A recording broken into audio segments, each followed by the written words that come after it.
2025 का शंघाई सहयोग संगठन चीन के तियानजिन में आयोजित हुआ। यह सम्मेलन केवल क्षेत्रीय सहयोग का मंच नहीं रहा, बल्कि रूस, भारत और चीन के शीर्ष नेताओं, जिनमें व्लादिमीर पुतिन, नरेंद्र मोदी और शी जिनपिंग के बीच वैश्विक संतुलन, आर्थिक सहयोग और सुरक्षा की दिशा तय करने वाला क्षण साबित हुआ। इन तीनों नेताओं की बातचीत ने अंतर्राष्ट्रीय राजनीति के समीकरणों को एक नया आयाम दिया। चीनी राष्ट्रपति शी जिनपिंग ने अपने संबोधन में स्पष्ट कहा कि दुनिया को ग्लोबल बुलीज यानी दबंग ताकतों के खिलाफ एकजुट होना होगा। उन्होंने शीत युद्ध जैसी मानसिकता और कृत्रिम गुटबाजी को वैश्विक स्थिरता के लिए हानिकारक बताया। उनका मुख्य जोर सच्ची बहुपक्षीयता, मल्टीलैटरलिज्म पर था, जिसमें संयुक्त राष्ट्र और WTO जैसी संस्थाओं की भूमिका केंद्रीय हो। शी जिनपिंग ने एससीओ देशों के लिए आर्थिक सहयोग को भी प्राथमिकता दी। उन्होंने घोषणा की कि चीन संगठन के सदस्य देशों को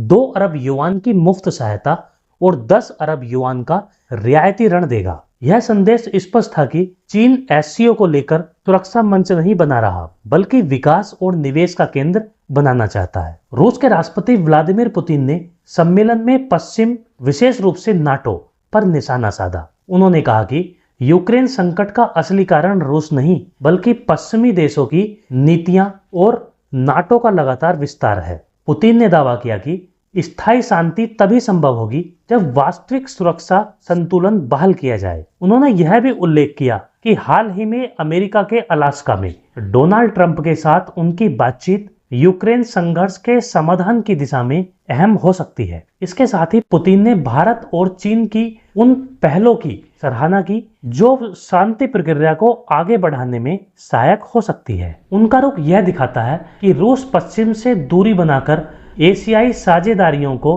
प्राथमिकता देना चाहता है। प्रधानमंत्री नरेंद्र मोदी की भूमिका सम्मेलन में संतुलनकारी और सकारात्मक रही। उन्होंने रूस के साथ संबंधों को विशेष और विशेषाधिकार प्राप्त साझेदारी बताया। पुतिन ने उन्हें प्रिय मित्र कहकर संबोधित किया और अपने वाहन में आमंत्रित कर गर्मजोशी का संकेत दिया। मोदी ने कहा कि भारत और रूस कठिन परिस्थितियों में भी साथ खड़े रहे हैं और यह दोस्ती वैश्विक स्थिरता के लिए महत्वपूर्ण है। मोदी ने पुतिन के साथ व्यापार, उर्वरक, अंतरिक्ष सुरक्षा और संस्कृति जैसे मुद्दों पर गहन चर्चा